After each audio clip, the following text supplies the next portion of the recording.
If you watch the smoking video, you may have sensed the story was moving through something, a particular pattern. That pattern wasn't accidental. Every stage of that story maps directly to a framework Jesus laid out in the Sermon on the Mount, Matthew 5, 6, and 7.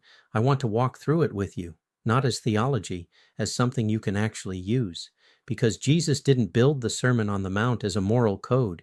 He built it as a perceptual system, a way of seeing that, once it starts operating in you, produces its own fruit. The smoking story is one demonstration. This framework applies to anything where something inherited has taken hold of the flesh. The first movement is the inheritance. We receive the words and actions of our culture before we can evaluate them. They become the operating assumptions of our flesh. The Sermon on the Mount opens with a series of reversals. What the world calls blessed and what is actually blessed are not the same list. The first work of the Sermon on the Mount is to create a gap between inherited perception and actual reality. The second movement is belonging. When I switched from a pipe to cigarettes to fit in at the office, Matthew 5 addresses this directly. Jesus drives the commandment against murder down to its root. Anger, the need to be reconciled. Doing what is wrong to preserve belonging is a conflict between what you know and what you do. The reconciliation Jesus calls for isn't only between persons, it is between the self and reality. The third movement is the lust, Matthew 5:27-28. Jesus drives the commandment against adultery to its root, epithymia, desire seated in the flesh, overcoming what you know to be true.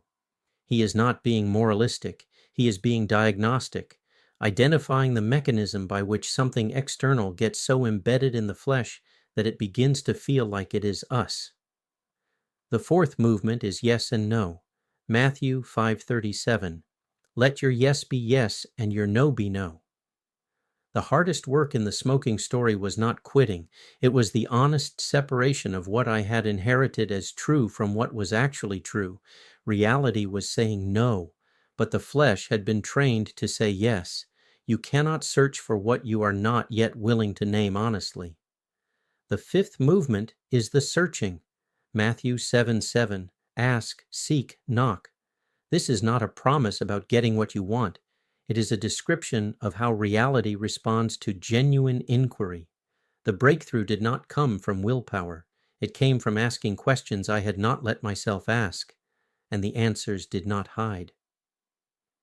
Underneath all of this, Matthew 6, the lamp of the body is the eye. If your eye is single, undivided, clear, your whole body will be full of light. And the inner room, pray to your Father who is in secret.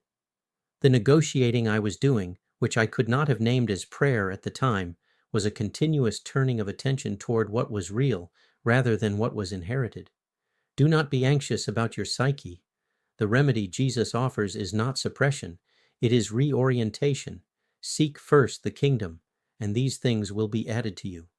This framework is portable, inherited flesh, belonging purchased at the cost of honesty, desire mistaken for need, yes and no clarified, honest searching begun, reality gradually displacing inheritance. That pattern applies to food, anger, financial anxiety, social performance, political identity, any area where what the world placed in the flesh is at war with what is actually true. And this is John 1:14. The Word became flesh and dwelt among us, not only at Bethlehem, but in every moment when the living words of Jesus find their way into the actual substance of who we are and begin to undo what the world put there and replace it with what was always meant to be. That is what happened with the cigarettes. Not a religious conversion, a replacement of flesh with word, the word becoming, over 5 times 5,000 small moments, the new inheritance. Yes and no, honest communication with reality. Matthew 5:37. Let your yes be yes and your no be no. This is one of the most practically powerful instructions in the Sermon on the Mount, and one of the least understood. Yes and no, as Jesus intends it, is not a declaration. It is a filter. In the world, yes and no hardens into oath, into position, into defended identity, into hypocrisy. But as an individual practice of honest interior discernment, it does something different. It clears the ground. What does not hold up against the words of Jesus gets named as no. What aligns with them gets named as yes. Not as final judgment, but as guidance, a continuous movement toward agreement with the principles he laid down. In the smoking story, the hardest work is not quitting. The hardest work is the honest separation of what I had inherited as true from what is actually true. Is this good for me? The inherited answer was, it is normal, it is social, it is fine. The actual answer is no. The yellow fingers, the cough, the research, these were reality saying no. But the flesh had been trained to say yes and then justify it. What we will not name, wife cannot forgive. The honest yes and no is not judgment. It is the threshold mercy requires to enter. And what remains unnamed cannot be brought into the light where forgiveness operates. This is krino, not condemnation, but the act of making a clear distinction. Working in the interior before aletheia, truth as unconcealment, can do its deeper work. We cannot search for what we are not yet willing to identify. The filter must precede the finding. Searching, asking, knocking, Matthew 7. Matthew 7:7-8. Ask, and it will be given to you. Seek, and you will find. Knock, and the door will be opened to you. This is not a promise about getting what you want. It is a description of how reality responds to genuine inquiry. In the smoking story, the breakthrough did not come from willpower. It came from asking questions I had not let myself ask. What chemicals are actually in cigarettes? What is it actually doing to me? What do I actually want when the craving arrives? What gives cause for the craving? And from genuinely searching for the right questions and answers. The answers did not hide. They came in accumulation over time. That is Matthew 7 operating exactly as described. The asking, seeking, knocking of Matthew 7 is the active engine of transformation. But it only turns over when the yes and no of Matthew 5 has cleared the air enough to make honest inquiry possible. The single eye and the inner room, Matthew 6. Matthew 6 provides the atmosphere in which all of this takes place. The lamp of the body is the eye. If your eye is single, your whole body will be full of light. The word Jesus uses, haplous, means undivided, clear, aimed at one thing, alignment with truth. The divided eye, pulled between what the flesh wants and what is true, cannot see clearly. The entire movement of the smoking story is a movement toward an undivided eye, not achieved in a moment, but accumulated through the practice of honest understanding. Wisdom comes with age, and the tamion, the inner room of Matthew 6:6, is where the prosouche, the prayer, takes place, not as religious performance, but as the turning of the whole person toward the Father who sees in secret. The negotiating I was doing, which I could not have named as prayer at the time, was in fact a continuous turning of attention toward what was real rather than what was inherited. Matthew 6 names that turning. It gives it a home. Do not be anxious about your psyche, what you will eat, what you will drink. The psyche here is not a disembodied soul, but the living, animated person in the fullness of their experience. The anxiety that a habit tries to quiet, the restlessness, the reach for the cigarette in a moment of stress, that is what Jesus is addressing. The remedy he offers is not suppression. It is reorientation. Seek first the kingdom, and these things will be added to you. What makes this framework powerful is its portability. The pattern, inherited flesh, belonging purchased at the cost of honesty, desire mistaken for need, yes and no clarified, honest searching begun, reality gradually displacing inheritance, is not specific to smoking. It is the pattern of every area of human life where what the world has placed in the flesh is at war with what is actually true. Food, anger, financial anxiety, pornography, social performance, political identity. In every one of these, the same movement is available. Honest recognition, clear naming, genuine inquiry, accumulated discovery, the slow replacement of inheritance by reality. Jesus did not build the Sermon on the Mount as a moral code to obey. He built it as a perceptual system, a way of seeing that, once activated, produces its own fruit. The right hand does not need to announce what the left hand is doing. The work proceeds, and the inheritance, over time, loses its claim. And the Word became flesh. John 1:14. And the Word became flesh and dwelt among us. This is not only a statement about Bethlehem. It is a description of what happens whenever the living words of Jesus find their way into the actual substance of who we are, into the sarx, the flesh, and begin to undo what the world put there and replace it with what was always meant to be. That is what happened with the cigarettes. Not a religious conversion in any formal sense. no altar call, no dramatic moment of surrender. What happened was quieter and more fundamental.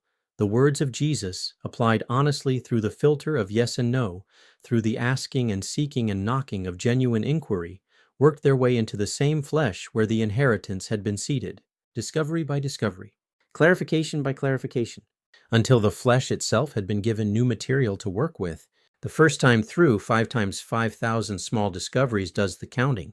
Here, at the end, the counting stops, because what began as accumulation has become habitation. The word did not visit, it dwelt. Eskenosen pitched its tent, took up residence, not as instruction you are trying to follow, but as nature you have, without quite knowing when it happened, become. This is what the Sermon on the Mount was always moving toward. Not a moral code impressed from outside, but a perceptual system grown from within, until the words of Jesus are no longer instruction but nature. Not what you are trying to do. What you have, without quite knowing when it happened, become. And yet the flesh still carries what it has been given. Seeing clearly is the beginning. Naming honestly is the beginning. Even the word finding its way in is the beginning. But there is a category of inheritance that will not leave simply because it has been seen. Jesus knew this. He names it plainly, and then he shows us what to do about it. Not by instruction, by example. He comes up out of the water and he goes immediately into the desert. Follow me, he says. Not just to the water. All the way, follow me. There is a moment in every one of Jesus' encounters where the invitation becomes specific. Not believe this, not understand this, but follow me. The Greek word is akalouthe, walk the same road I am walking. The same road, the same sequence, the same steps. The framework we have been mapping. Inherited flesh, belonging, epithymia, yes and no, honest inquiry, the single eye, the inner room. All of it is perceptual work. The work of seeing clearly, necessary, but not sufficient. There is a category of stronghold in the flesh that clarity alone cannot dislodge. Jesus names it in Matthew 17:21. This kind does not go out except by prayer and fasting. Some things will not leave because you have seen them clearly. They require that you follow Jesus all the way, not just to the water, but into the desert. Into the water, into the desert. Jesus comes up out of the Jordan, the baptism, the moment of full orientation toward the Father, and immediately the Spirit drives him into the wilderness. The turning and the fasting are one movement in 2 parts. You cannot separate them without losing what each one is doing. The 40 days are not a test of willpower. They are the proving of what the baptism established. The world comes at him with everything it has. Bread for the appetite, spectacle for the need to be seen, dominion for the hunger for control. He refuses every offer, not by argument, because the fast has already answered the question the temptation was asking. There is nothing in him that responds. The epithymia has been starved to silence. That is what fasting does. It is the withdrawal of fuel from what has been living in the flesh, the starvation of the inheritance until it has no strength left to make its claim. The rationing. Everyone's capacity to fast is different. Everyone's route through the desert is their own. The framework is the same. The flesh being starved is particular to each person. For me, it did not begin with a decision to quit. It began with a decision not to purchase. What I had learned through honest yes and no, through asking and seeking and knocking, had already begun to shift something. The taste was changing. The desire had less grip, so I stopped buying a full pack, then half a pack, then rationing what remained, 1 cigarette a day, then less, then none. But even before the rationing, there were earlier stages I had not recognized as fasting. Not buying was fasting. Not liking the taste was fasting. Asking why the craving arrived was fasting. Each act of honest attention withdrew a little more fuel from what the flesh had been feeding on. It began slowly and then accelerated. The more a person moves toward the truth of reality, the faster the old inheritance loses its footing. Clarity feeds fasting. Fasting deepens clarity, until what once felt like need feels like nothing at all. I did not call any of this fasting at the time, but that is exactly what it was. Following Jesus into the desert without knowing that was the road I was on. The marriage at Cana. John 2, the first sign. The wine runs out. Jesus does not conjure new wine from nothing. He takes the water standing in the purification jars and transforms what is already there. The steward says, "You have kept the good wine until now." The old supply exhausted. The jars emptied and filled with something else. Not by force. Transformation from within. The same vessel. New wine. His mother's words to the servants are the whole framework in 7 words. Whatever he says to you, do it. Not when you understand the mechanism. Now, follow him into the water, into the desert. Do what he says with the jars that are standing there, and watch what they get filled with. The ability to follow, akaluti, all the way through from the turning to the fasting to the transformation, that is what seals the relationship. Not intellectual agreement with his words, the walking of the same road in the same sequence until the flesh itself has been given new material to work with. And the Word became flesh. John 1:14, and the Word became flesh and dwelt among us. This is what happens when you follow Jesus all the way, into the water, into the desert, to the wedding where the old wine has run out, and the living words find their way into the actual substance of who you are, into the sarx, into the flesh where the inheritance was seated. The Word did not visit. It dwelt. Eskenosin pitched its tent, took up residence. Not as instruction you are trying to follow, but as nature you have, without quite knowing when it happened, become. This is what Follow Me was always pointing toward. A perceptual system grown from within, consolidated by fasting, sealed at the wedding where the good wine is kept until now, until you are ready to taste what was always there waiting for you. The next article in this series takes up alcohol. The bones are the same. Watch for where epithymia shows up wearing a different face. I'm David Norton. Thank you for watching. The story itself, Article 1, is linked below.